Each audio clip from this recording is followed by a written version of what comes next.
And we're back with another episode of the Lakers Fast Break podcast. It's Gerald Glassford coming right back at you here from Lakers Fast Break, Pop Culture Cosmos, where we cover the latest news and trends of pop culture each and every week, twice a week, wherever you get your podcasts. Inside Sports Fantasy Football, we'll be going ahead with a special episode this week, talking about what's going on in free agency. He's got the water ready. That's what he's drinking tonight, Jeremy. It is, of course, Inside Sports, Fantasy Football, the Pop Culture Cosmos. Joe Soro, a.k.a. Ox1947 at LakersBall.com. You know they're not happy right now, and they're letting you know why at LakersBall.com. Plus, also, as well, of course, he owns a company you need to support. Did some really good work. Checking out Instagram. Really good stuff. Symblades. Symblades with a Y.com. Also, as well, of course, go ahead and check out everything that's going on today with the Lakerholics crew at Lakerholics.com. They'll be on tomorrow at 2 p.m. to go ahead and talk about this debacle tonight in many ways, whether it's the delays, whether it's just the poor play, whether it's the injury to AD. Yeah, absolutely. I'm sure they will talk about it tomorrow at the Lakerholics from Lakerholics.com at 2 p.m. So go ahead and check that out. Plus, also our good friends, Empire Jeff TV, Lakers in 5, John McCalian channel, John Costa, who will not be here tonight. He is Lakers Corner and Clutch Talk, and also, of course, Daniel Barry Sports Highlights. Yo!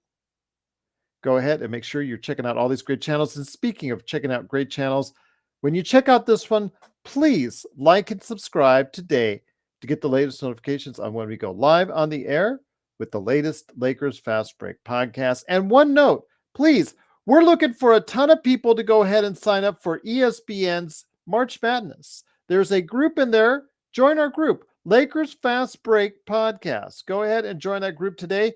Put in a free entry. Go ahead and fill out your brackets once they get all filled up tomorrow. And if we get 25 or more people in there, we will throw in a Lakers Fast Break prize for the winner.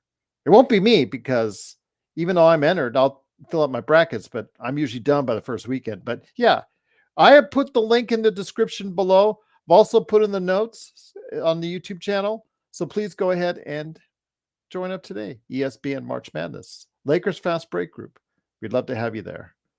But the Lakers come in tonight in a key matchup, looking to try and solidify their place in the standings as far as ninth place, see if they can even gain any momentum in the Western Conference for even trying to go ahead and hit up eighth place. But unfortunately, tonight was not meant to be.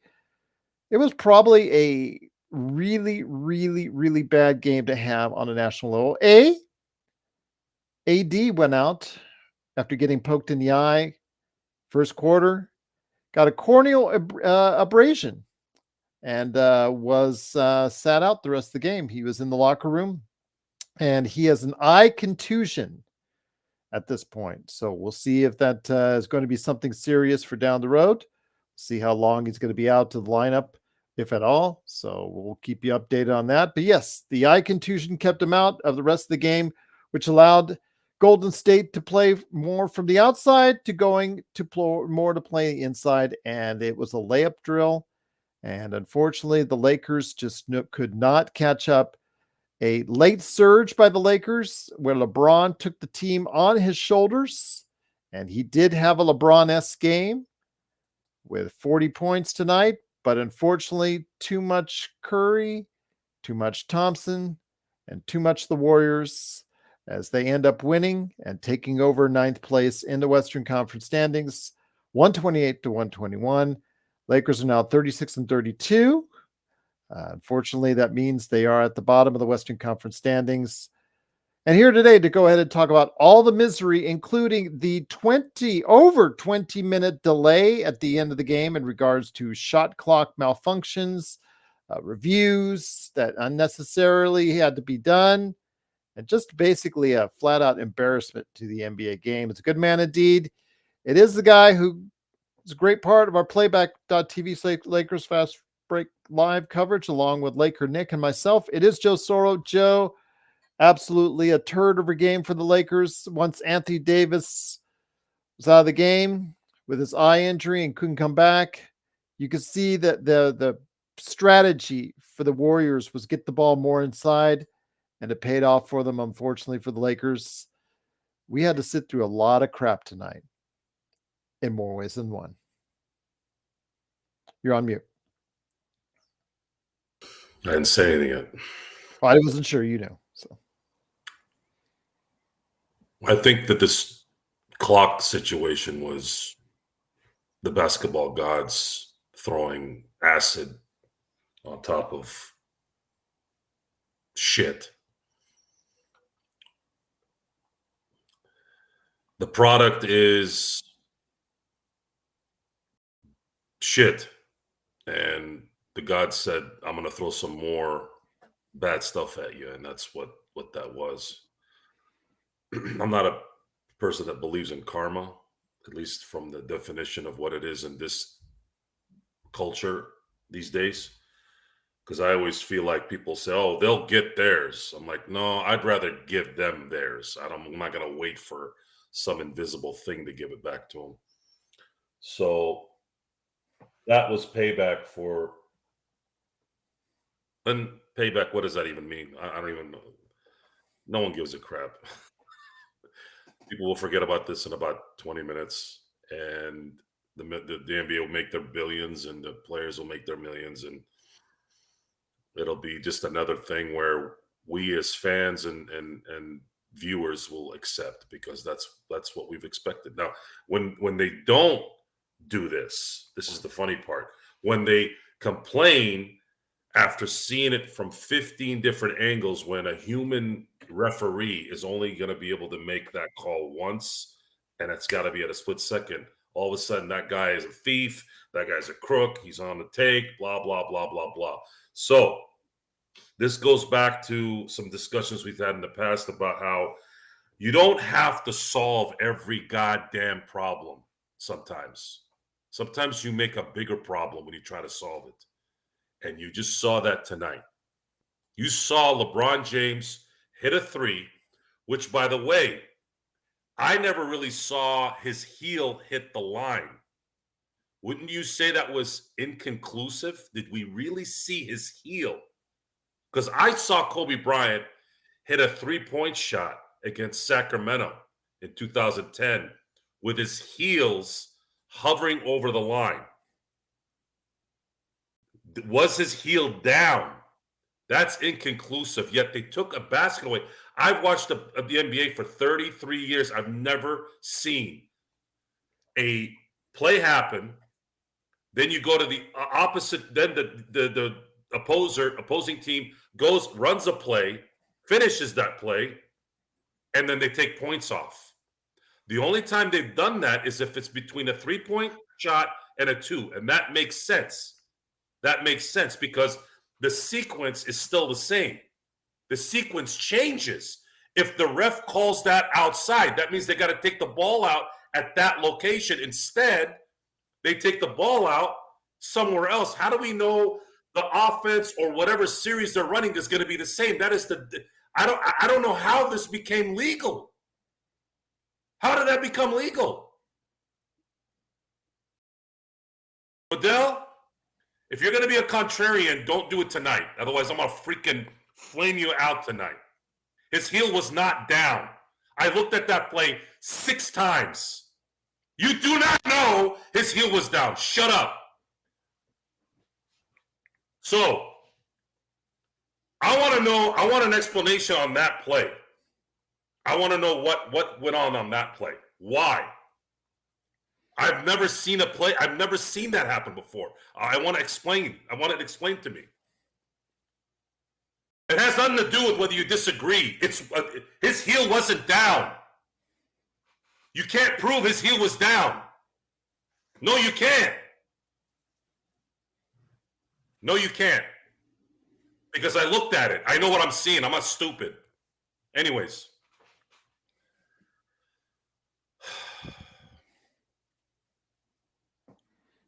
I think it's best for everyone here in about 2.5 weeks that the Lakers get a 10th seed and lose this to Golden State and San Francisco so that we can get this misery out of our lives.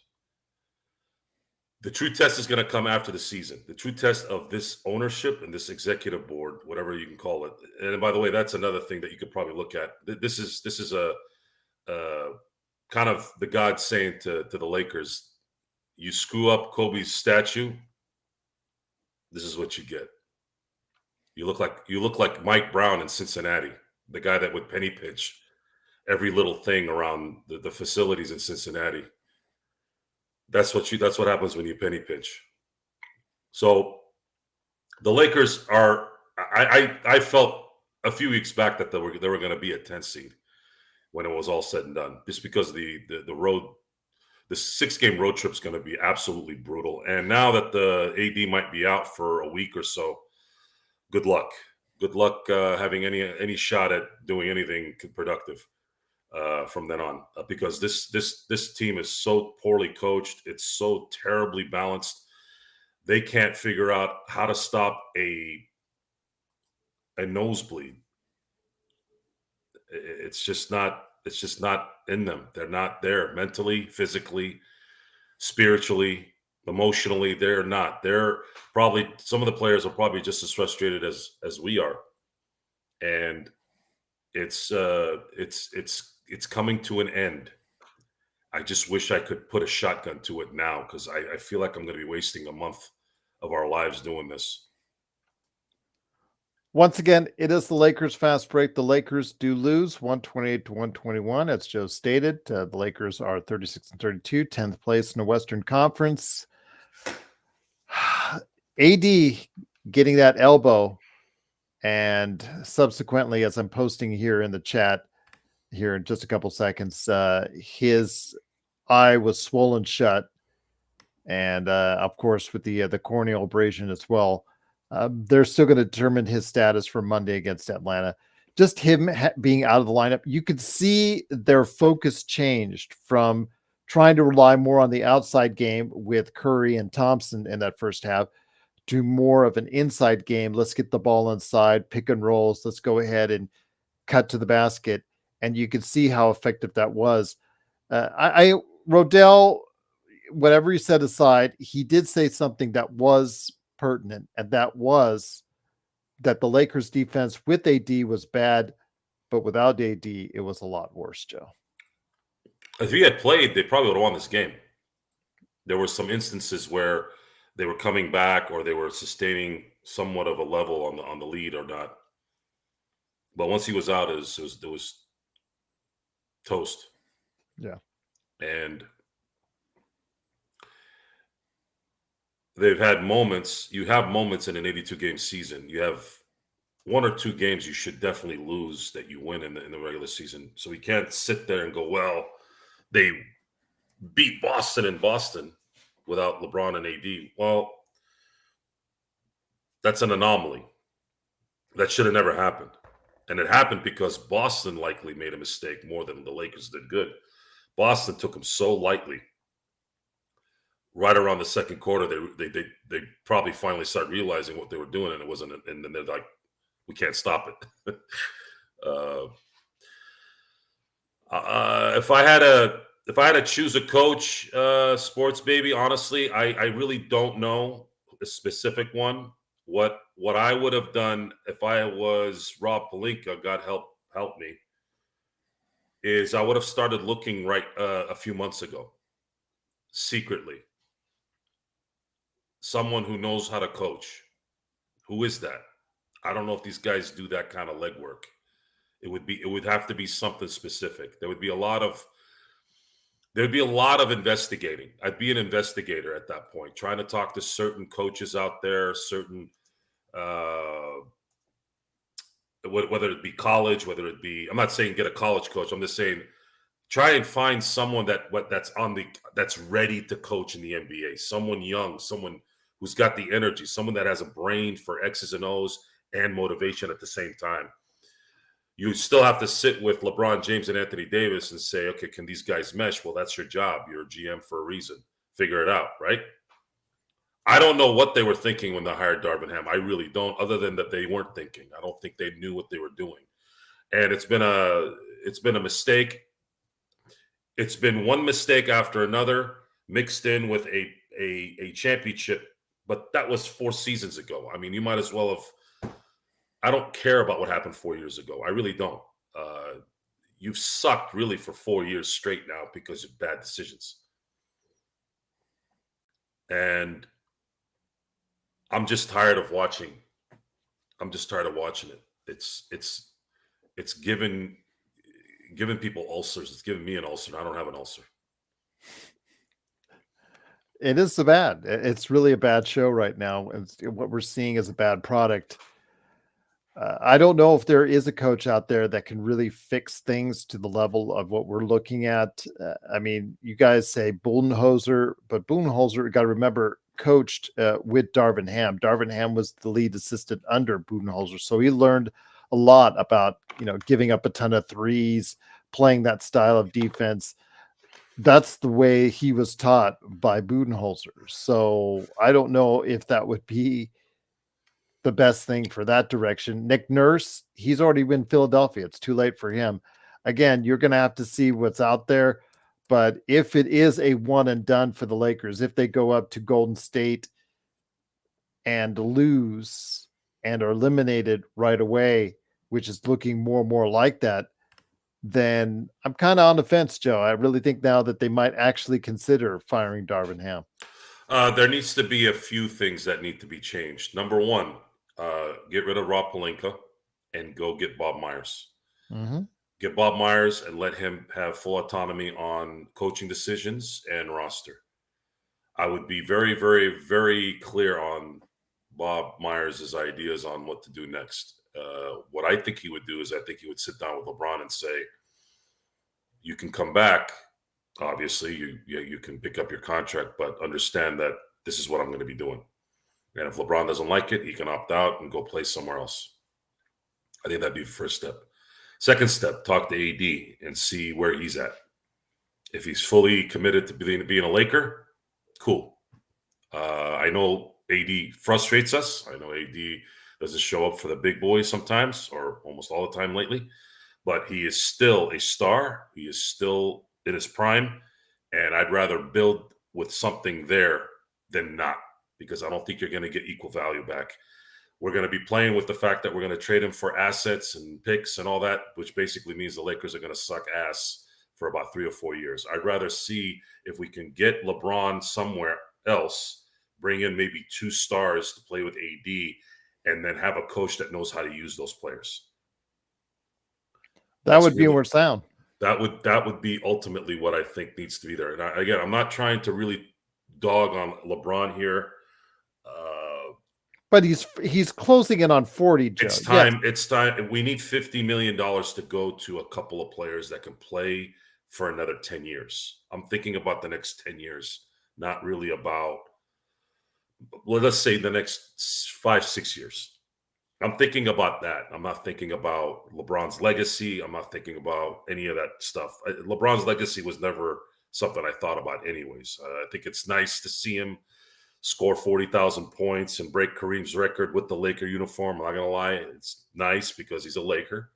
But I don't care about individual records. I care about 18 and 19 and 20.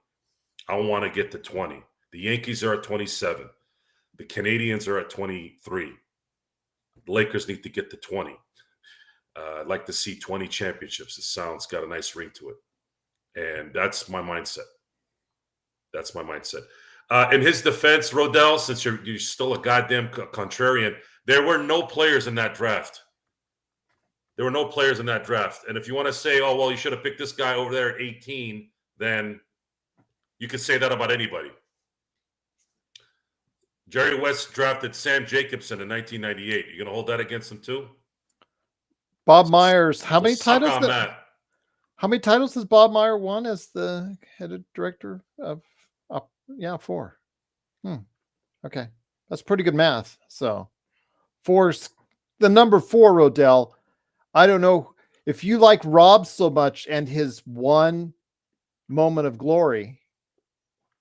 Okay, but as I said way back a long time ago, much earlier this season, Bob Myers was out there, is still out there, and if the Lakers let him go and go somewhere else, which he will eventually get an offer that he likes.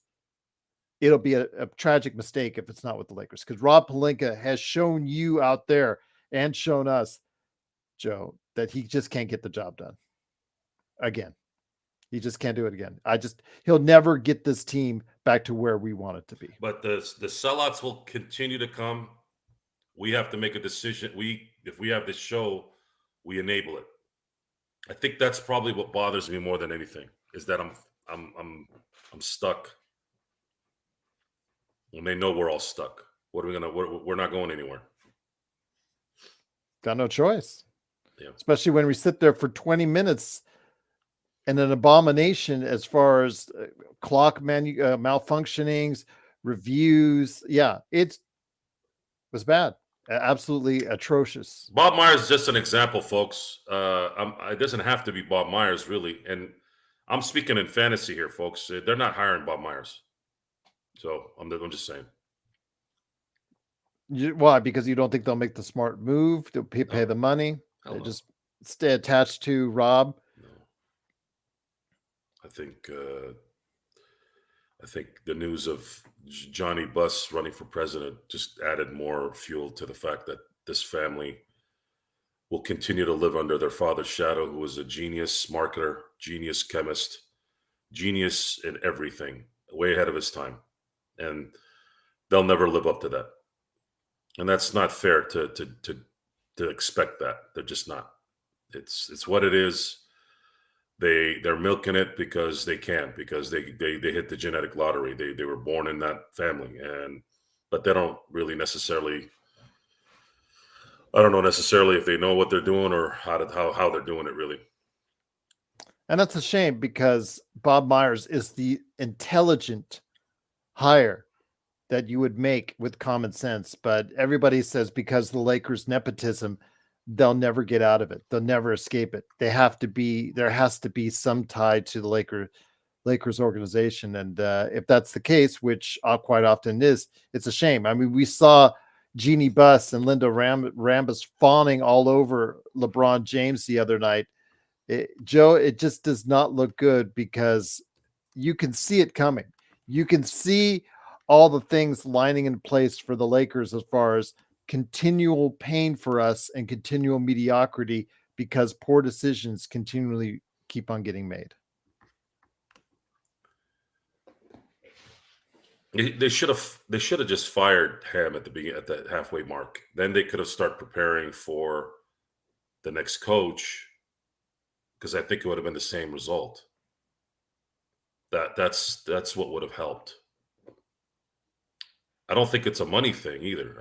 I think it's just that they feel like they're stuck at this point.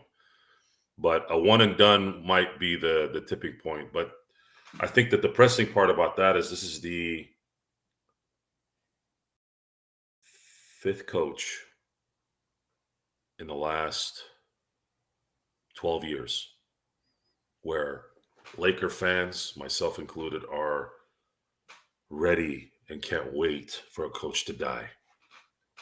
Mike Brown, Mike D'Antoni, Luke Walton, Byron Scott, and Darvin Ham. Frank Vogel, for me, I never felt like he had done anything where I was like, screw this guy. He got the raw deal. Okay, he got the raw deal, and this was the championship coach. This was a championship coach with at least half a philosophy. Half of a philosophy where I saw some of the best defense I've ever seen play in the NBA, especially in this era. I remember after the Lakers won that championship, like, I think the Lakers might have just stopped the three-point barrage culture that the NBA had been in, the way they were playing. They wore everybody out. The West, the East, they wore everyone out. It took Jimmy Butler to turn into Superman for 2 games for them not to get swept. And he earned those 2 games. If you had come back and told me he was a co-MVP in that series, I would have actually tipped my hat off and said, "You're right." It took 2 superhuman performances for the Miami Heat to beat the Lakers in that series, and that was because the defense was so good. They were so good against Denver. They were so good against Houston, Portland during that run. And they were playing really well on defense the following year. Unfortunately, they couldn't score a lot of times. But then once everything kind of got better at the end, AD started doing his thing, and then he got hurt. It's just that part probably bothers me more than anything, honestly. In a lot of ways, it bothers me more than even the Westbrook trade, because at least you would have had these guys playing a little bit better defense. And if this team's playing a little bit better defense, I think they're winning at least 5, 6, 7 more games this year. That's the stuff that hurts. Once again, it is the Lakers Fast Break. It is Joe Soro along with me, Joe Glassford. Thanks so much for watching. Listening. 128 to 121. The Lakers lose. They're now 36-32. They fall to 10th place in the Western Conference, 3 games ahead of the hot Houston Rockets. Now, most likely in 15 games, they will not lose out on the 10th spot to Houston. But Joe, 10th place in the Western Conference, that's nothing to be proud of. Well, it's not nothing to be proud of in any conference. It's just the fact that you're going to have to go to San Francisco probably to win a playoff game. Then you're going to have to play another playoff game, only to probably end up playing the Denver Nuggets in the first round. And what I think is going to likely happen is the Lakers are kind of quitters anyways. LeBron has shown his stuff sometimes where you can see him go down a little bit.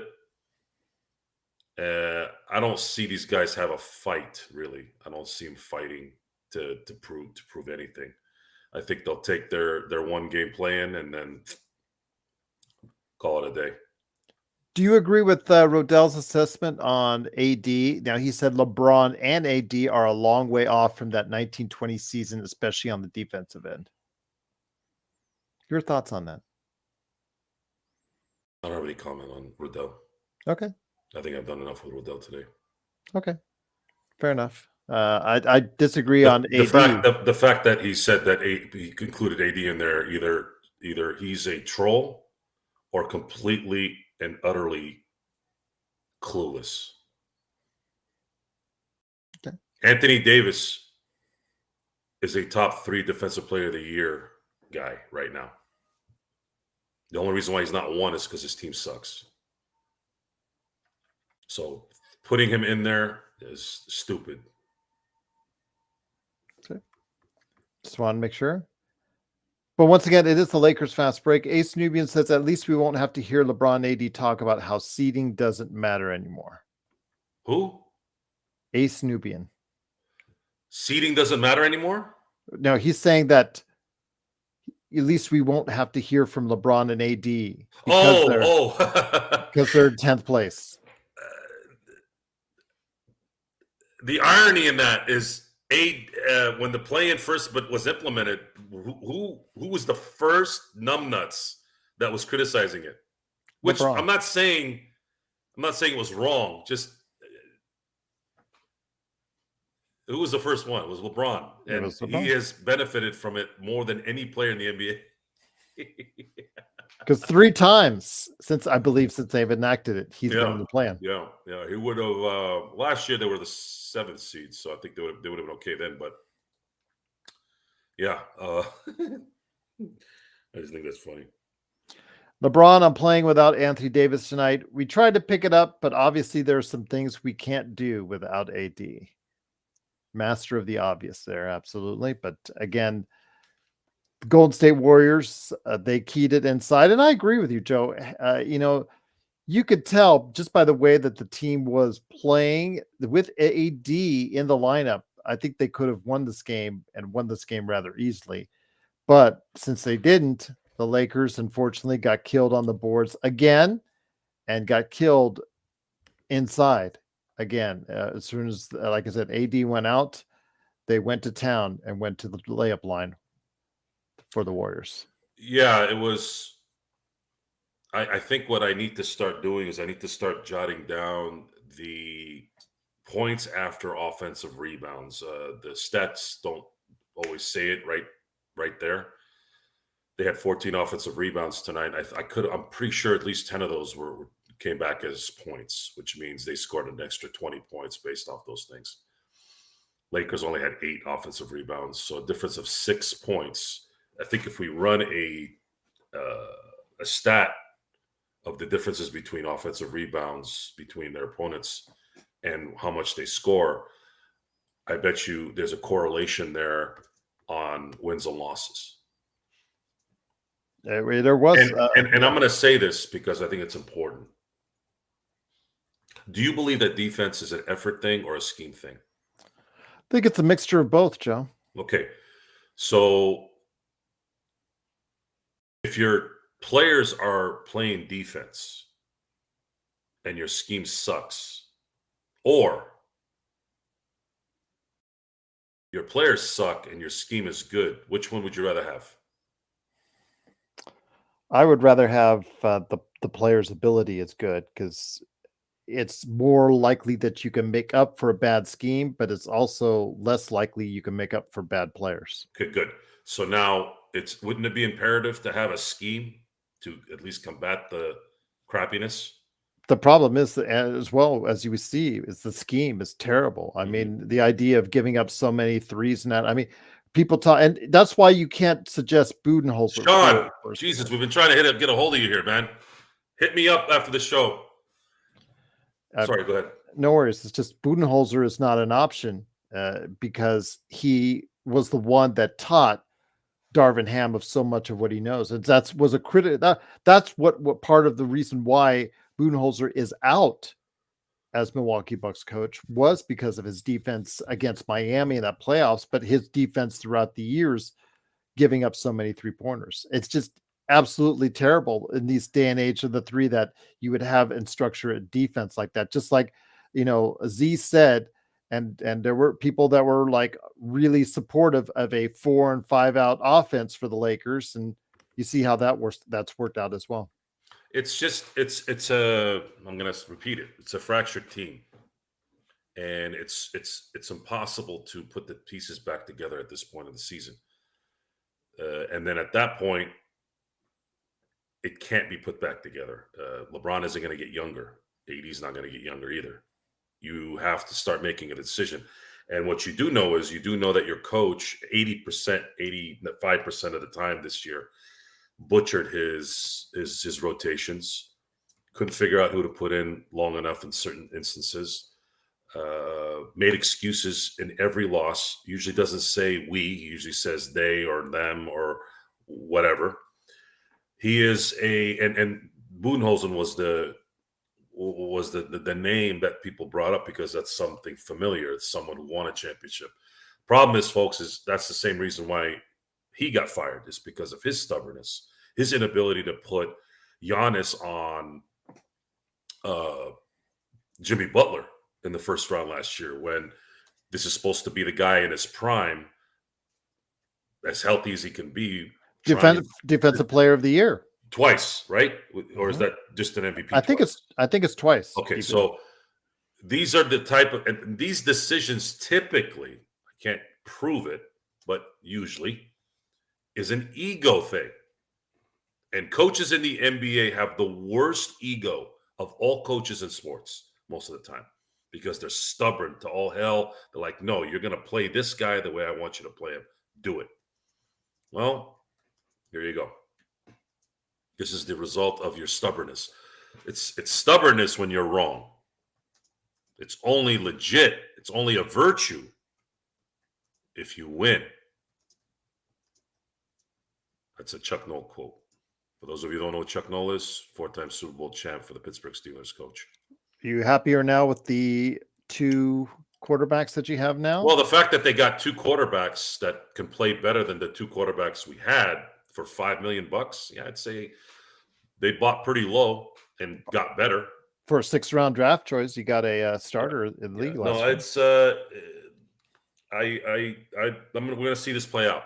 I would have preferred to have had Mike Tomlin get traded to Washington for a 1st-round pick and then hired Ben Johnson out of Detroit. That was what I wanted, but no one cares about what I want. Certainly not the Lakers, Joe. Certainly not the Lakers.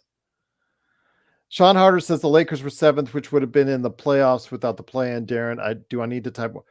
You guys are going back and forth on this play-in scenario. Again, Z said it best. No team ever in 9th or 10th place, Joe, has ever made it to the playoffs. While it gives the Lakers a small window of opportunity, the odds are long now because it's looking more and more like with under 15 games left that the Lakers are destined for a 10th seed. No, they're destined to a 10th seed. They've been destined to a 10th seed. And they will be. And then once they get smoked by the Warriors in San Francisco, the nightmare will end. And then we'll be on here crying and whining, pissing and moaning about what could have been. And are they going to fire the 5th coach in the last 12 years so that we can get better, which is depressing. Because my concern at this point is these people don't know how to pick a coach. So who are we going to get? I just don't want to see Darvin Ham. I think he's the worst coach out of the 5, actually. Well, as I said, I think let me see. Do you agree with me that it's not a full-fledged committal to it, but I have a feeling I'm on the fence now that if the Lakers do lose, they go up to Golden State. Let's say they're in the 9-10 game. They go up to Golden State and they lose. It's kind of leaning towards possibly them finally making a move to get rid of Darvin Ham. Do you feel like it's because we were hard set no on that happening, but as this season has gotten even worse and worse and worse, I think the possibility is opening up even more for Fire Ham. I think it's important. To understand that there's a bigger problem than Darvin Ham being fired. Will they be able to replace him with the right person?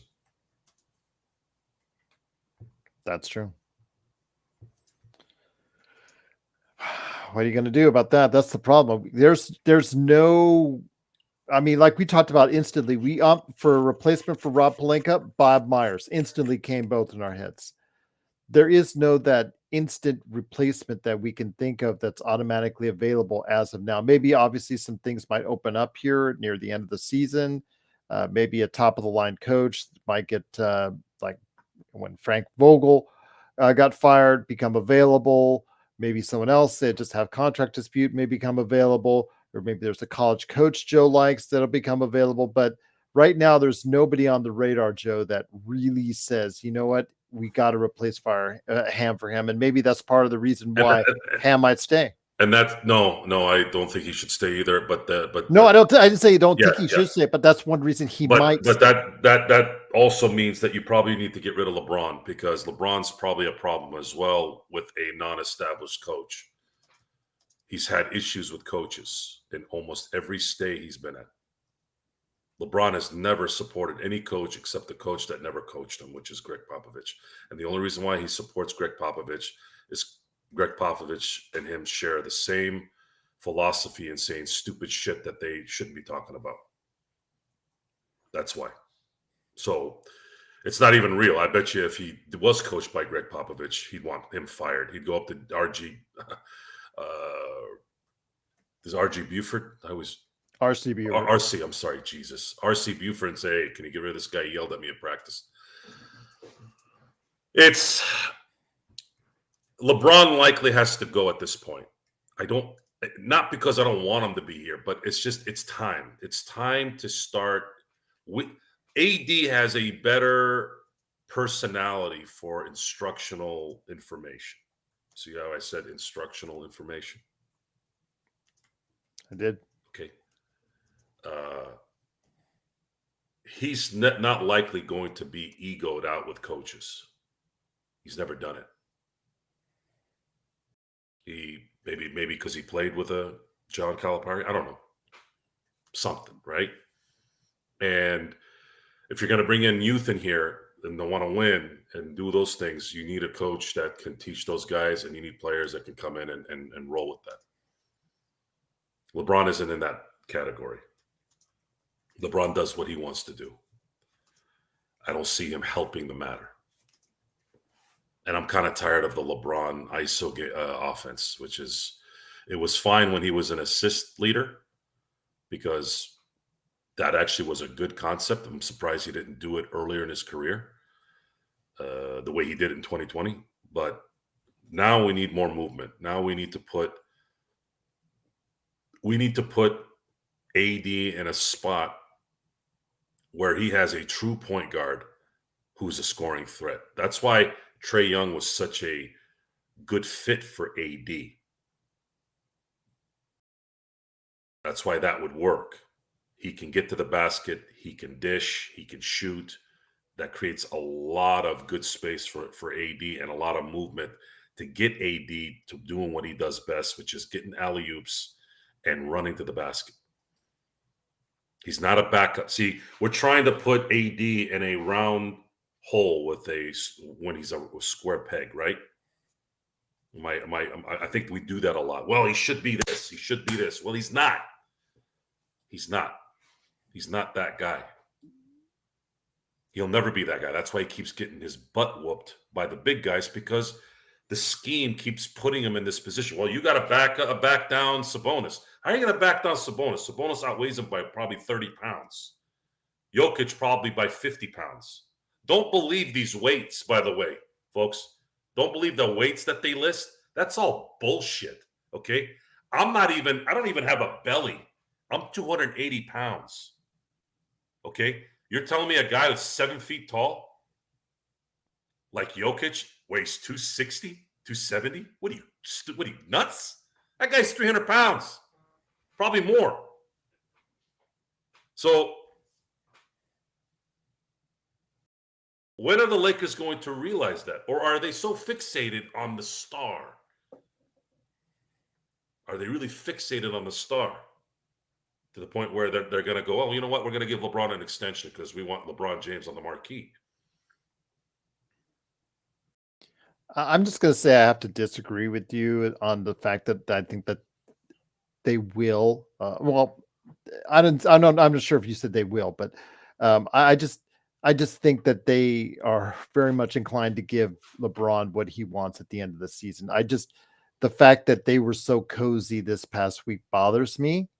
When he was sat out the game and Linda Rambus and Jeannie Buss were all over him like a cheap suit. And it bothered me because it sends a message that they're willing to go ahead. He has all the control. He has all the demands at this point that he can ask for. And once the season ends, doesn't matter how it ends, he'll be in line to go ahead and collect a lot of money. And for a guy that's, again, pushing 40, I'm not sure it's the wisest course the Lakers could take if they sign him to a 50, even if he picks up his option at 50 some odd million, or they sign him for a 3-year deal. I just don't think that's the wisest of options. I'm contemplating whether I want to go all the way with this. You should. This is an owner who dated her players and her coaches. Yet I'm being told that we need to respect her because of her gender. Stop doing that. You're being sexist. You're being a chauvinist. Well, this is about an owner. How is she as an owner and evaluating her as an owner? I am. Do you think it's a smart idea to have an owner or the owner's right-hand person at the time doing things like that could be a conflict of interest? It's bad. It's a telling sign. It's a bad, and it gives, like I said, LeBron all the control in whatever. So what I'm getting at here is, are you understanding what I'm saying? We're having owners putting their heads on their players' shoulders like they're at a Tupperware party.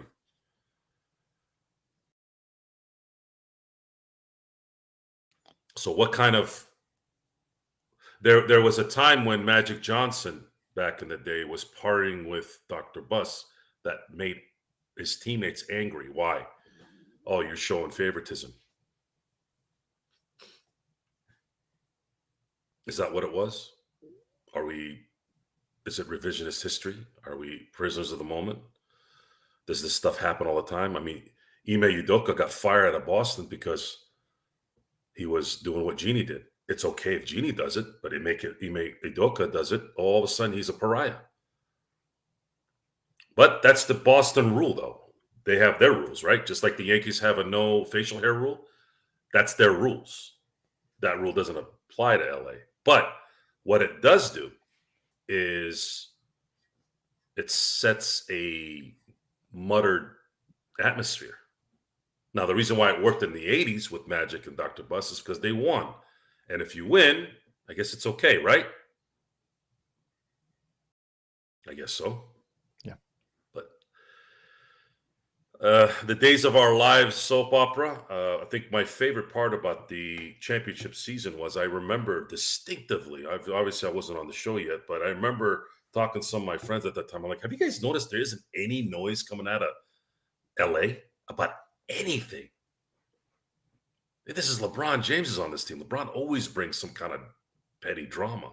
I'm like, I haven't heard anything out of LA. Nothing.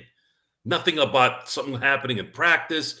No disgruntled this. And they weren't beating some top-notch teams at the beginning of the year. They were winning all the games they're supposed to. They were losing close games to like the Clippers, Milwaukee.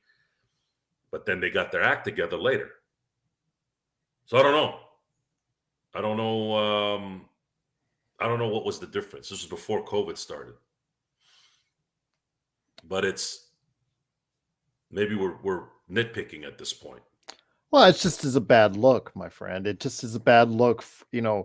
There's supposed to be that separation because, again, they'll be going to the bargaining table at the end of the season, whether or not James wants to pick up that extension for the final year or less, or do you let him go as a free agent, or do you sign him for an extension? It looks more and more like he'll be signing an extension. For if you hear and read all the rumors and you see aesthetically what's going on, and I don't think that's the best thing for the organization. It's no disrespect to LeBron in his game. I mean, he's doing a tremendous job. Scored 40 points tonight. Yeah, absolutely. As Joe pops a little bit of the bubbly there. It is still something that LeBron James, yes, I'm not trying to discredit him in any way, but you just have to look at, evaluate it. Signing a player to that amount at that age, it's just a salute as well. Eric says, Gerald, not at 3 years for 162 million. I mean, that's the rumored amount that you see out there.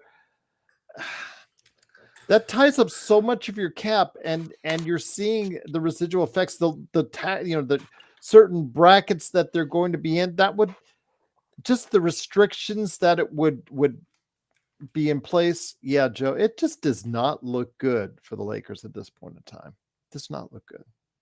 You have to rip the Band-Aid off. The big Band-Aid is LeBron James. And then, of course, you have to find a coach that has some kind of identity. It's funny. The Lakers got their third selection in 2019, their third selection, and that turned out to be the right one. Yeah. It's just,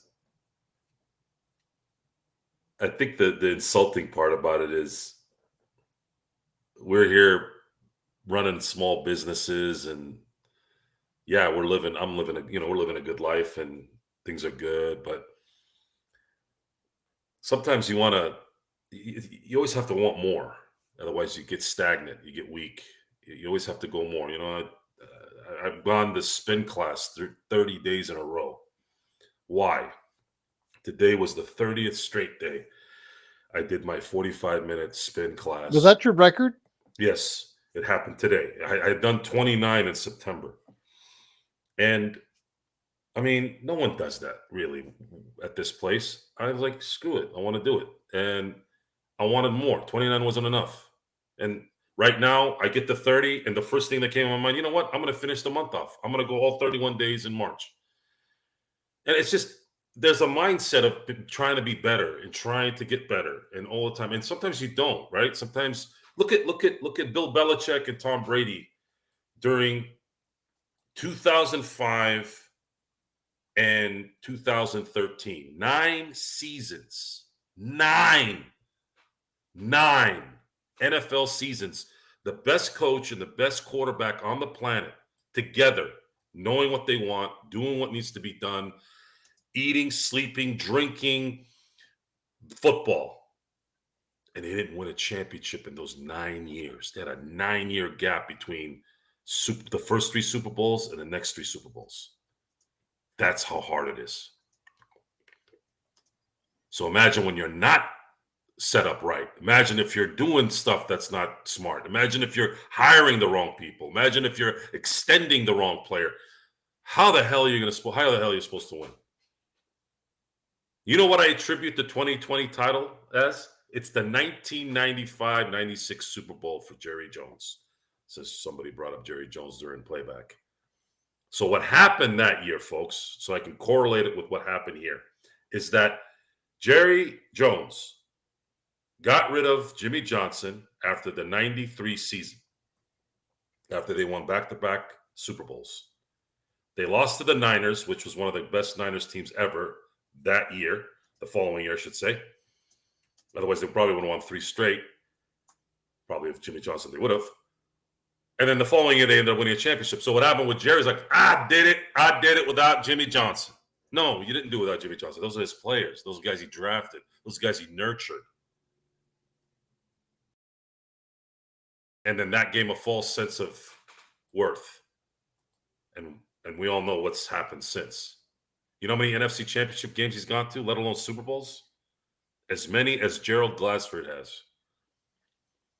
Imagine that. Imagine that. You know how long 1995 was? I'll tell you how long it was. I was 17 years old. I just turned 46.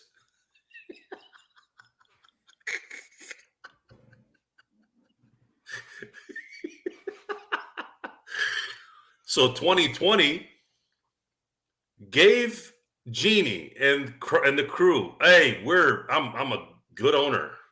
Drops, I've been here 2 years.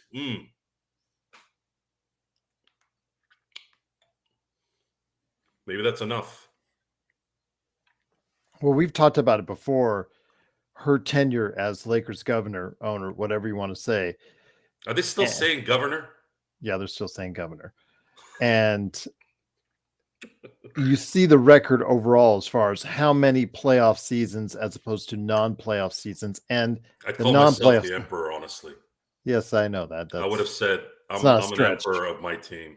If you're not a want to use owner, I'm the emperor. That's not a stretch for you. But anyways, I'm just trying to say as far as there are still more non-winning seasons than winning seasons under her tenure. And I think that alone should speak for itself. Yes, the one championship, they'll throw that out there until they're blue in the face.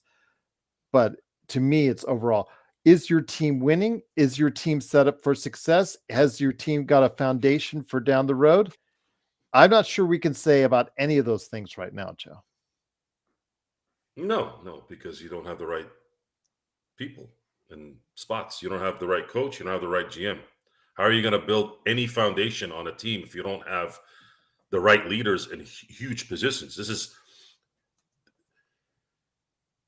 unless you have a Michael Jordan or a Kobe Bryant or LeBron James in his prime, and even LeBron James is suspect sometimes because he's such a terrible player to coaches and that kind of thing. And this is, I know Michael Jordan was a dick to Jerry Krause, but that was a Jerry Krause issue. Jerry Krause created that rift because Jerry Krause wanted credit. It's kind of like the GM version of Jerry Jones. You don't get 6 championships without Michael Jordan. So why is this guy yapping up? Well, I built the team. Yeah, sure, you did, of course, but you didn't draft. It all comes together because of Michael Jordan. But then that's something you can debate. Well, if you didn't get Pippen, if you didn't get Horace Grant, then trade for Bill Cartwright. If Jerry West didn't swindle the Charlotte to get Kobe, you can if all day. It's all a discussion. It's all opinion. It's all interpretation. And we compare things from the past to the present. And sometimes you end up making a mistake and saying, oh, shoot, it was going on like that too then. Never mind. Winning cures all ills, right? They kept winning even though there was a bad situation. The problem with the Lakers is they're not winning. You want to go and philander yourself around and put people's shoulders on your head, whatever it is that you want to do, okay, I guess that's okay. If you're winning, we don't think about it. If you're losing, now it's a problem. So maybe we're hypocrites too. Maybe in we the are. end, guys, in the end, I think the frustration is I have to sit here and know full well I am part of the problem. We are part of the problem. We are allowing this to happen. We are supporting this product every game in and game out. And not only for the 4 hours now that it takes to watch these games because of all these replays and all this horse shit, we then spend another hour, 2 or 3 talking about it.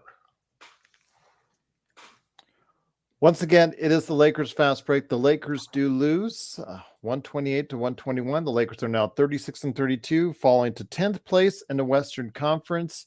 Do want to go ahead before we continue, say if you get a chance and you're interested in setting out your brackets, join our group on ESPN March Madness, Lakers Fast Break podcast group. It's right there for you. It's in the description, or just go to ESPN March Madness, go to the bracket challenge that they have there. Type in as far as the group Lakers Fast Break, join us. If we get over 25 people or over, we will throw in an LFB prize for the winner. So I do have an encouraging stat. Okay. This is the first back-to-back loss the Lakers have had since January. Granted, it was at the end of January, but they had a nice run where they weren't losing back-to-back games. January was a bad month. January was primed to set up to be something pretty good for the Lakers with a lot of home games, and they just. I actually thought December was the worst month. They had 2 4-game losing streaks in that 1 month. But they didn't have as many home games. So a lot of that was road in December. Yeah, losing to San Antonio though, losing to Chicago, losing to Memphis. I mean, at home. Miami wasn't playing good at that time, lost to Miami. I say the foundation of the disaster started probably right on that stretch. Right after the IST. Mm-hmm. And then Mr. Excuses. His new nickname is Excuses. I think it's more fitting than Pockets. Because I put my hands in my pockets when I'm standing on the corner sometimes, waiting for an Uber or whatever. We're all pockets at some point during the day. Now he's going to obviously attach a lot of exactly. He's going to attach a lot of the excuses for today's game on Anthony Davis as far as him being out of the lineup. Also, as well, you've got Cam Reddish out of the lineup. Let me see, Christian Wood, of course, Gabe Vincent, and Jared Vanderbilt all out of the lineup. And they're going to attribute a lot of that to injuries. But every team in the NBA has injuries. That's how you overcome them. And we're seeing, as far as the depth coming off the bench, being not nearly what we need it to be, Joe. Well, that's been there for a while. That's been a problem all year. Rob Pelinka didn't have enough resources or trade acumen to get guys the right way, and didn't have the simplest decision to make during the draft. You had a very good pick, a pick that you probably shouldn't have had, that you ended up having because of the team doing what it did last year and what New Orleans did, and you still couldn't take advantage of it. Imagine if you had had one player out of that draft making that kind of money, that little of money, I should say, compared to what you would pay for that talent normally. Imagine if you had just had a Triple J on the team, or a Whitmore, or I can never pronounce his name, the one that plays for Golden State. Postgame. Imagine if you just had that guy off the bench. What a difference that would have made. Even a Trace Jackson Davis coming in with some size. Imagine if you had picked one of those 3 and then gotten a really decent player for the mid-level exception instead of a walking infirmary. Or with Taurean Prince, another that's every team gets a minimum guy to fill up the roster. But he was a mid-level. He was your mid-level. Or he was the 4.5. Okay, you got him. Okay, you got that one. But to me, the other 2 are more debilitating because you actually had enough time to get the right player to get those guys. There are plenty of guys that want to make $11 million and that are worth $11 million in terms of their play that can make a difference. Hey, Louis, who's happy LeBron got 30? Actually got 40, but who's happy LeBron got 40? Who are these guys? Hope you're not referring to us. We're not happy the Lakers lost. So what got 40? What are you talking about? Luis Ruiz in the chat said these guys just happy LeBron got 39. He actually scored 40, but yeah. I think he probably means maybe the age. I'm hoping. Yeah. I just didn't understand what he was saying. You guys, he said we are happy LeBron got 39. Is that an English barrier that he's screwing up on? Maybe. I'm not following. What do you mean we're happy about having him 39? What the hell does that even mean? That he reached 39, the age of 39, that his lifespan has achieved that much, or that he scored 40 points tonight? Yeah, and we haven't talked about LeBron in terms of his points tonight at all. So where did you pull that out of your ass? You don't seem very happy. Or did you pull it out of your ass? Did you pull it out of the other place? Yeah. Have we seemed happy at all tonight? Anyone? The Lakers lost. The Lakers are now in 10th place. You see this? You see this ear? And then you have two of them. Some people are fortunate enough to have these kind of ears. God gave you 2 ears. 2. And 1 mouth. Learn to listen. Yeah, Louis, we haven't been happy all night. Learn to listen. Then, if you don't understand what you're listening to, really, keep the one thing that's here closed until you do know. Otherwise, you're going to live your whole life saying the dumbest things. And then someone like me who doesn't give a shit is going to tell you one day. And it's going to be at the worst time. Maybe not on a show like this, but maybe at work, maybe the boss, and you'll blame him for all your problems or her problems, whatever. You guys would have won with AF. I'm assuming he means AD. Now, why don't you make like a tree and get out of here? Ace Nubian, who said JHS is lighting up the G League. What good does that do for us when he doesn't even get into the game and can't play a lick when he gets to the NBA level? Maxwell Lewis sitting on the bench. They're wasted draft picks because you got double zeros from both of them. They are worthless. I was talking to Frank, who's an avid Dallas fan, and great part of what we did tonight at playback.tv/Lakers Fast Break. I asked him, if you were the Dallas GM, what would you get? What would you trade for JHS right now? I think we came to agreement on a mid-second rounder at best. The guy was a mid-first rounder. That's how far it's fallen. Great that he's doing well in the G League. Who cares if he's not doing it in the NBA? It doesn't mean diddly. Mac McClung has won 2 dunk titles and done great in the G League. Where has that gotten him in the NBA? Good God. Forget about the G League. Joe, you said it best, because I told you about Isaiah Thomas. He's gotten 5 30-point games, just got the 10-day contract from the Phoenix Suns. I asked you how well he'll do. What was your response? I don't remember. I think you said, I don't care. And you don't think he'll do anything at all. Simply because it's the G League. I just said I don't care. Okay, you didn't. Yeah, I think you said I don't care, but still, if he gives you anything, great. But JHS, it's not helping. It's a failed draft pick. Let's face facts, Joe. It is less than 15 games left, and he has played maybe 50 minutes, 60 minutes, 70 minutes all season. Is that what you need your first-round pick to do? Do nothing for you at an NBA level all season long? Maxwell Lewis? Do nothing for you all season long. Golden State, they obviously chose well. Podziemski and Trace Jackson Davis playing substantial minutes for them. That's their first and second round draft pick. Why couldn't the Lakers have done something anywhere near close to that? I don't know. I don't know what happened. But maybe Vandal will save us. Oh, yeah. Vandalorian. Or Gabe Vincent, as you yelled at me on. And I don't think either of them will do anything for us. I'm going to be on the record for that.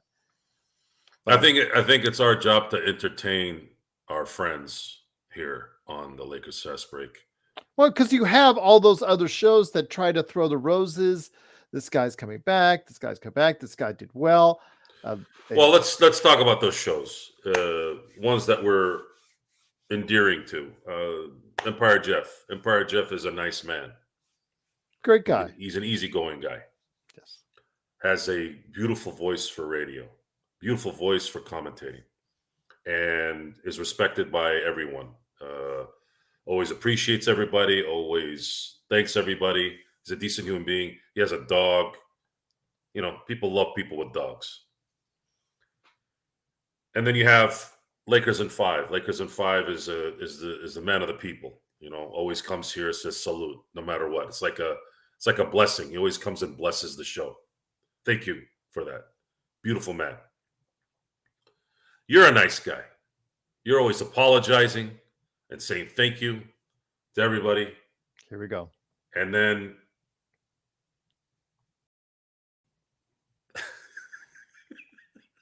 go ahead. Fire away. And then you know what's next.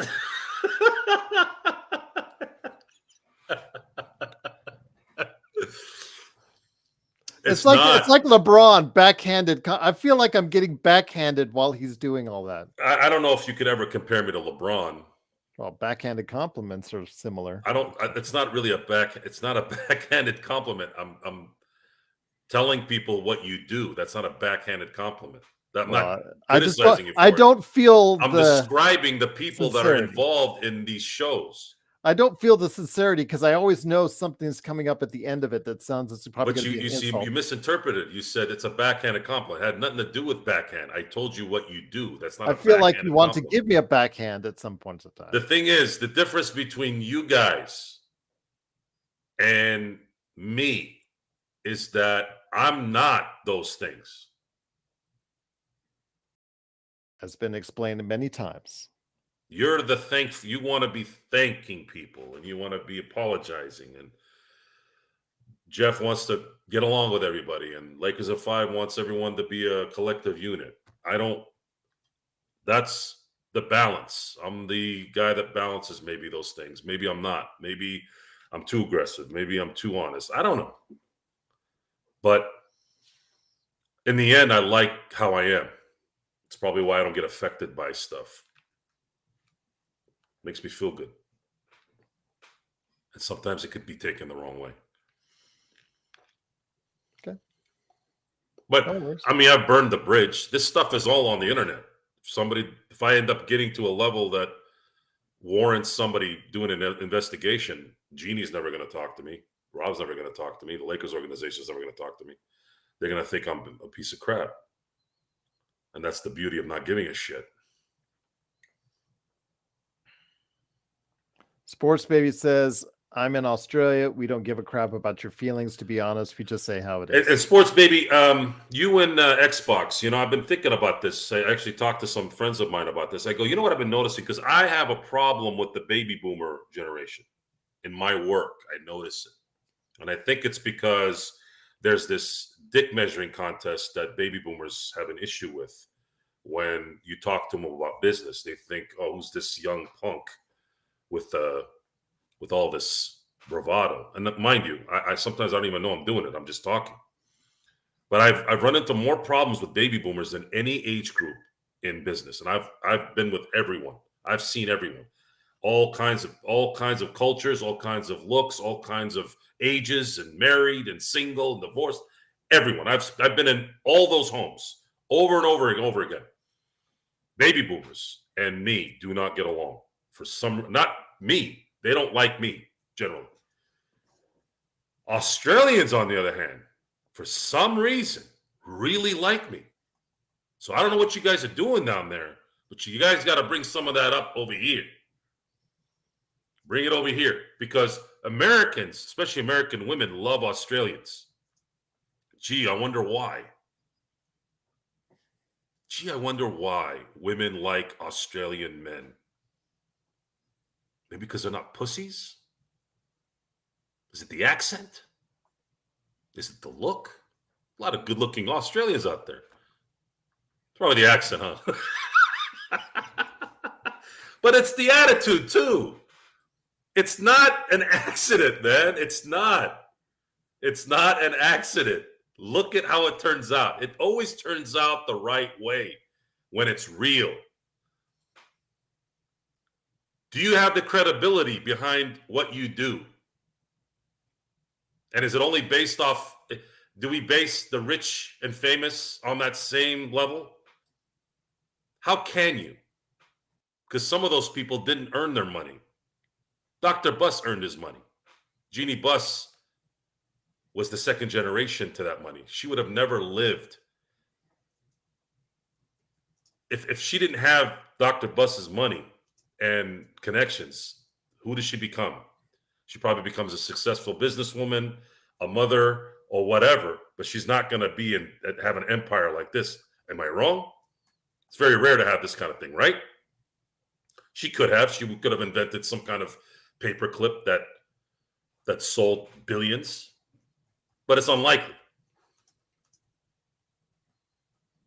So at the end of the day, I think if you are who you are, so Gerald is a guy who apologizes when something goes wrong. He thanks people who need to be thanked. He's got a beautiful wife, beautiful kids. So he's got the credibility now and to back that up.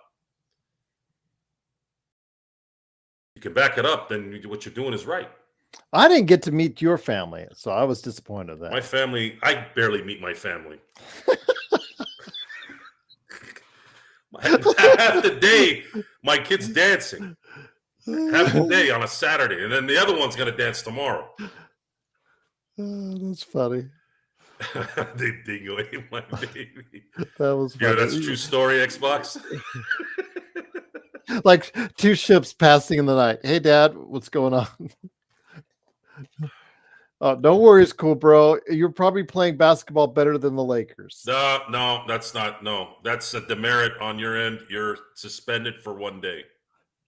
Come back tomorrow. Don't listen, cool, bro. You're good. Well, it's too bad because Sacramento's probably going to lose to the Knicks right now. Yep. Tony Wiley says that the Lakers don't make the playoffs. This is going to be an epic failure. This is a disgrace to Lakers Nation. And the other bummer is Oklahoma City's winning again, and they get really determined and get the 1 seed. The Lakers could have had a shot at possibly playing Oklahoma City in the first round. That would have been a little easier than Denver. Yeah, it would have, in my opinion, as well. Thanks, Xbox. When I visit Australia, I'm coming to see you and Sports Baby. Don't forget Aussie. Aussie was the original Aussie as well. Yeah.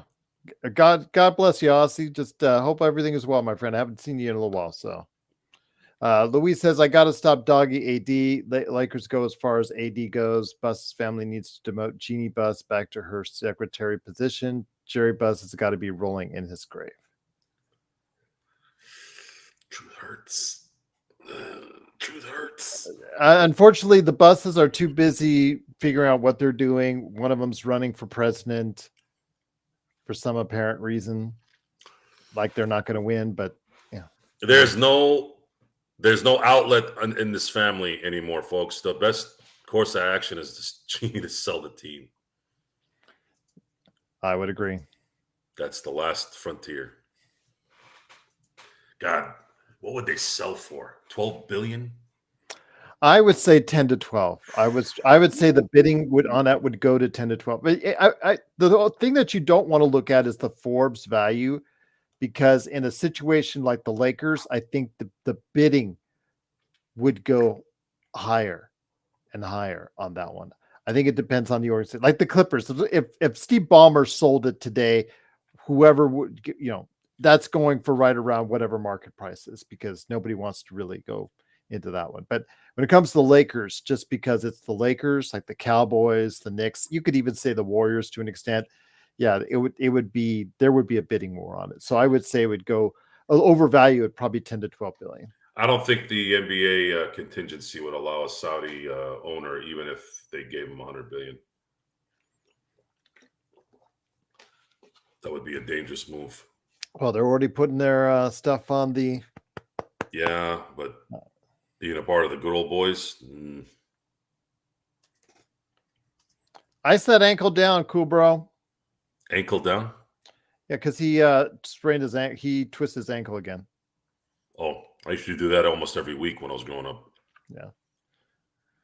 But is the Lakers, they do lose 128 to 121. Again, the Lakers fall to 36 and 32. Don't forget the Lakerholics are tomorrow at 2 p.m. But Joe, I think it's time for a little bit of a nightcap. So my friend, you take it away from here on that. You want to switch the windows? Yeah. Well, switch the windows. There you go. Perfect. Welcome everyone to the Lakers Nightcap.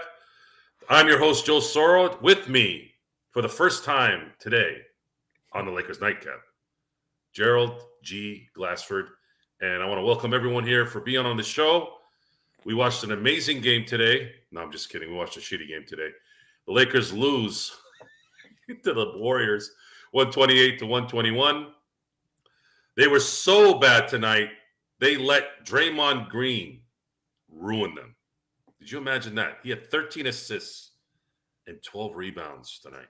And he had a layup tonight that looked like a layup that I would make or I would attempt drunk. Barely made it. So with that, I'm going to top this off. We're going to be here for about 13 minutes, folks. Where's Intel? We're going to be here about 13 minutes for the nightcap. It's not going to be a long one since we've merged the two shows. But I'm going to have my second shot here. And to christen the show and put a night cap on the night. Salute to everyone. We miss you, Intel. Whew. Tequila. Oh. Why do you drink it? Why are you drinking it if that's the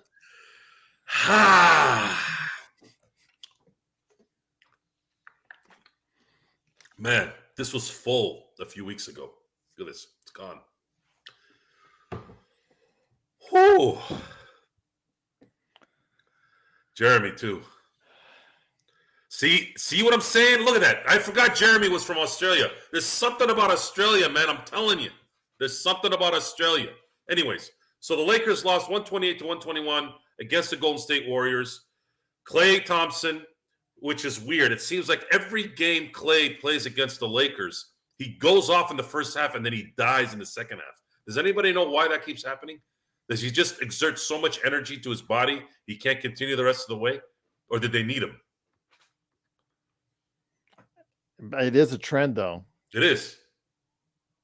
And the Lakers can't seem to take advantage of it. Okay, this guy goes off and then he goes away. Well, what's going on here? Why can't you take advantage of it? But couldn't stay with Steph Curry. They were doing pick and rolls left and right, dive into the basket. The pick and roll that killed them tonight was they would get to the right corner, pick and roll, get the ball to Draymond, and then Draymond would catch the dive. It was over and over and over again. It's either that or they were catching somebody on the baseline. Every area had a gap, and every gap the Golden State Warriors exposed or exploited, I should say.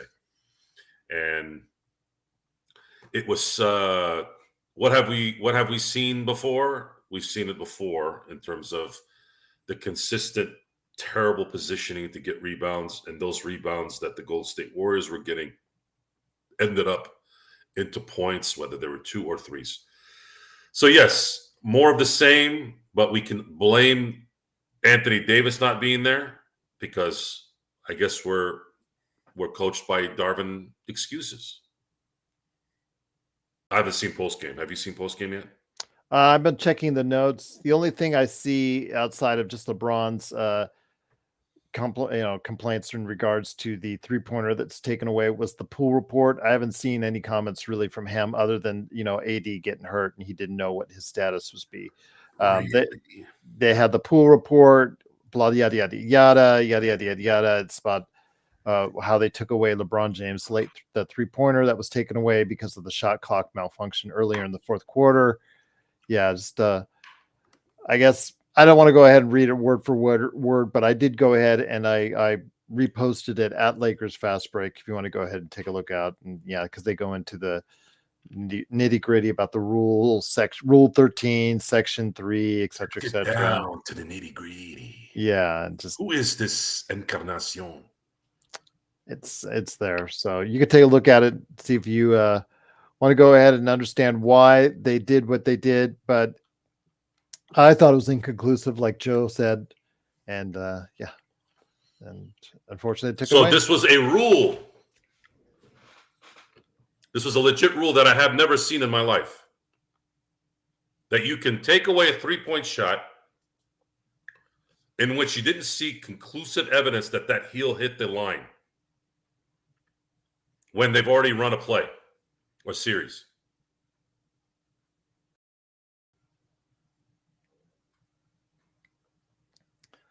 It's disappointing, Joe. Yeah, it's disappointing. And everybody's just going to take it, right? No one's going to complain. Didn't see it tonight. And what do you think? What do you think the shot clock issue was? Do you think maybe they forgot to put batteries in it, or have it maintenanced? Do they use the same maintenance guy that did the statue? The typos.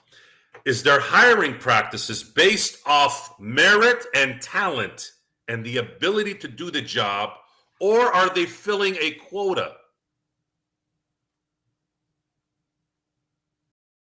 Is it a coincidence, Gerald, that the longer we live, the worse service gets? Why is that? Is it our hiring practices?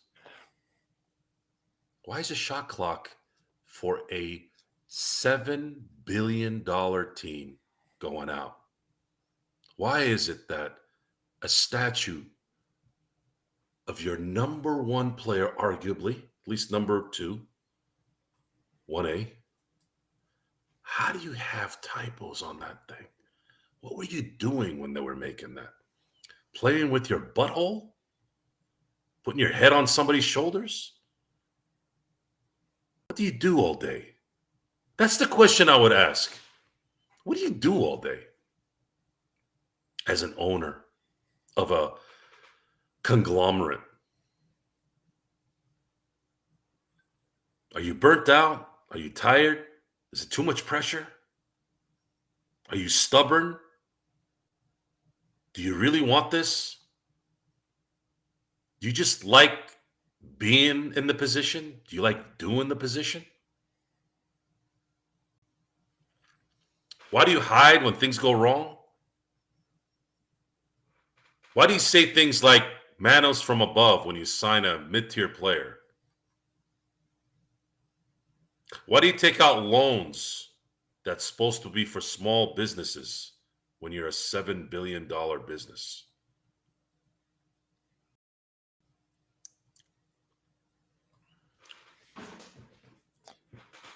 You know how they say don't meet your heroes, whatever that is? Yeah.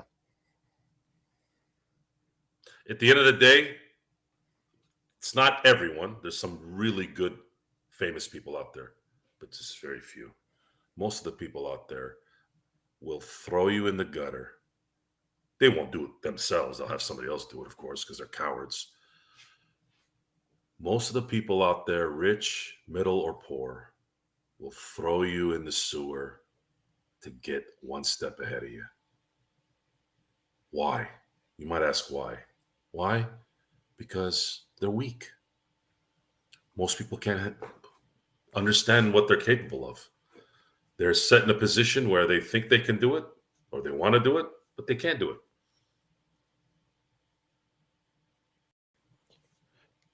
And we're reaping the negative of it with the product. Yep, Charlotte. The Lakers did lose today, and LeBron had 40. Unfortunately, AD out in the first quarter with his eye injury. We don't know the status for the upcoming game on Monday. We'll see what happens, and anything gets reported out there, we'll go ahead and make sure we repost it at Lakers Fast Break on Twitter. I do also want to mention, I think, what was it? JP Jazzman 2020 said a Rockets hot streak to knock off the Lakers would be a fitting for this disaster season. They're 3.5 games behind right now. They have won 5 in a row, but they are terrible on the road. So if they do not win on the road, I don't think that will be happening as far as them passing the Lakers. But you never know. You never know. The way the Lakers have played this season, they've got a tough road schedule on the horizon after they finish off these home games. Well, you said, Joe, they would go 3-1 on these 4 games. So do they go on that 3-game winning streak now? I said they'd go 3-1, or likely to go 3-1. Likely to go 3-1, I should say. I thought part of the 3-1 would probably be one of these being a win. I didn't think because I felt like they played the Warriors really well at home. I'd say the loss that I was thinking about was probably Indiana, because they can go on a scoring run. Now it could be closer to 2-2, but we'll have to wait and see. What time's your spin class? For some reason, Xbox is asking. Tomorrow, what time is it? Is it 6? I thought you said it's early. I'd like to wake up a little later. It's 7. Sorry, 7 o'clock. No worries, Charlotte. Great to have you here. If you haven't already, please like and subscribe. You get the latest notifications on when we go live on the air, the latest Lakers Fast Break. Plus, it helps us out here as far as getting more subscribers, getting us out there, and hopefully getting the word of what we do out to more people on the Los Angeles Lakers and our opinions and our great fan base that's out there that we truly appreciate everyone having and being part of. Joe, any more shots for you before we head on out? No, I have a couple minutes here, folks. 2-minute warning coming. I'm gonna because we had to merge the shows tonight for a couple of reasons. One, because the NBA doesn't know how to set their replays the correct way. The other is it is Saturday night, and I have other patrons calling me for more drinks. So therefore, I am going to go and continue my drinking. And not one of them's Intel. And this time it's going to be a celebratory situation instead of a depression situation. I will finish it off with a cigar. I usually have a cigar every month or two as a celebratory item. I don't smoke them regularly. I don't like my mouth tasting like cigar all day. But tonight was a night that's happened way too many times this year. We're going to have to endure this likely for another month. But we'll try to be here to entertain you all and try to at least make you laugh while you're crying and enjoy the banter. And it looks like there's plenty of people out there that want a little of the drama versus the status quo. I've listened to so many of the Lakers shows, and it's you can tell people are trying to be nice, and some of them are. I don't know what that feels like. I've never tried to be nice. I mean, sort of, but it never lasts. Now, I'm not saying that and with me thinking that. This is about societal's definition of nice. I've gone into plenty of places and was nice. I thought I was nice. Turned out to be I wasn't. I was insulting. People were flabbergasted at comments. I remember when I first came to Southern California. I was so used to being the ball breaker with all the boys and all the crew back home. I make one joke at a party with a bunch of strangers from Southern California. It was like the record screech. I was like, oh, shit. That might not work here. Sorry, I got to go. Cool, bro. Smoking lowers the surplus population, so it's actually environmentally friendly. I smoke a cigar because it looks cool. And sometimes it tastes good. John Ireland is so positive, but he's employed, so I get it. John Ireland, I've never had a problem with John Ireland. I don't. He tries hard. He does hard. He's got that head of his. He didn't ask for it. I think He does a good job. the day I really liked John Ireland was the day he was interviewing Shaq in Toronto. Shout out to Sean Grice. He was interviewing. I remember this like yesterday, man. It was a B of a game. The Lakers won by 1 point, and it was a loss. It felt like a loss the way the referees were calling that game. Shaq's like, David Stern's worried about why the league is losing money.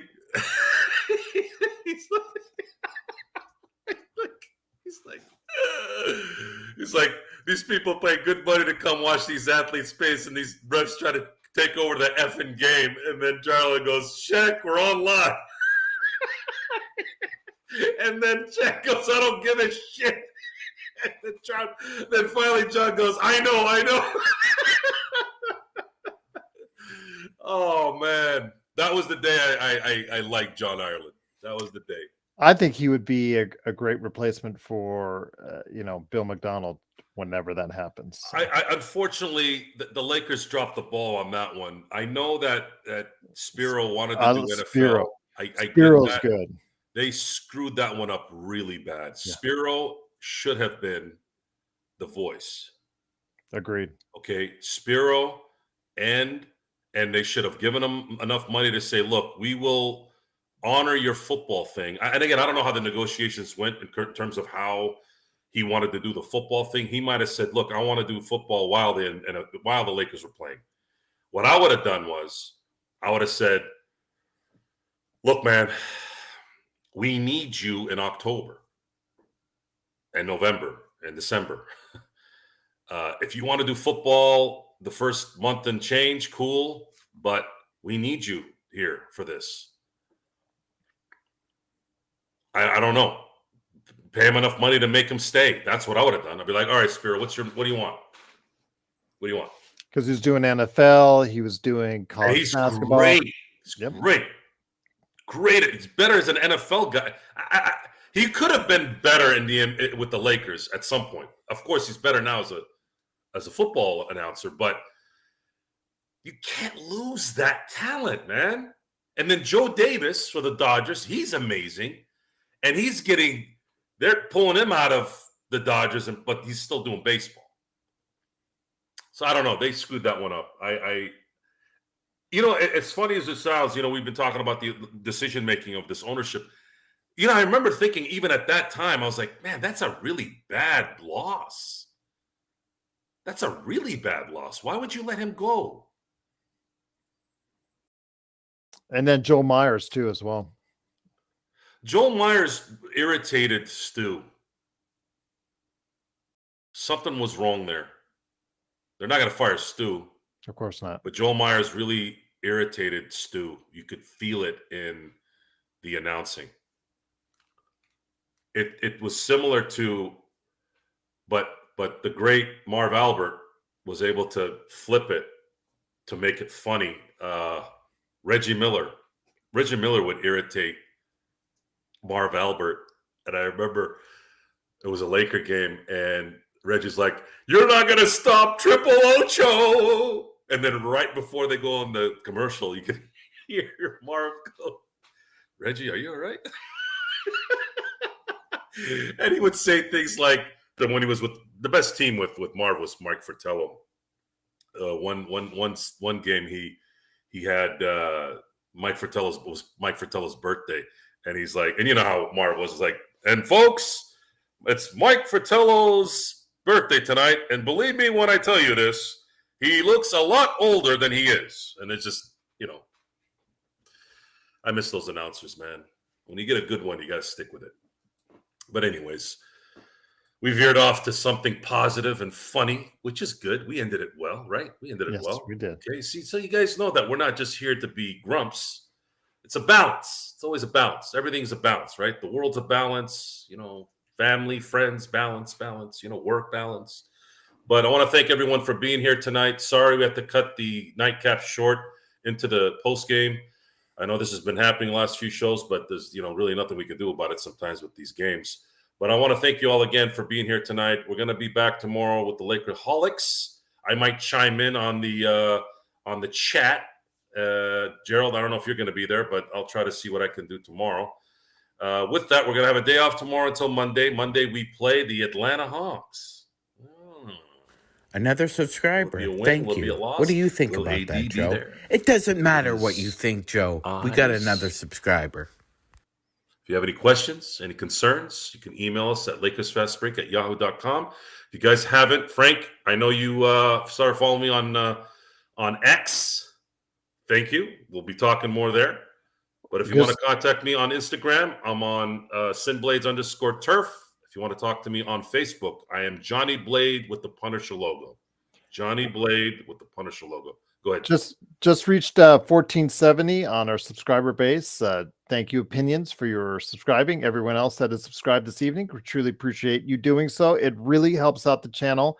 And don't forget, if you're interested in doing brackets for March Madness, we have a Lakers Fast Break podcast group already set up for you on the ESPN March Madness. And again, if we get 25 or more people to sign up, we will throw in an LFB prize as well. Okay, I'm going to take one more shot for Sean Grice to give the shout out to Aaron Donald. I don't have any affiliation with Aaron other than that he did play for the University of Pittsburgh, which is as close as it gets because I'm a Steeler fan, which I have no affiliation to the Panthers. But that's the NCAA basketball tournament upcoming. Cool. I'm going to give the shot to Aaron Donald, the best defensive tackle of our generation.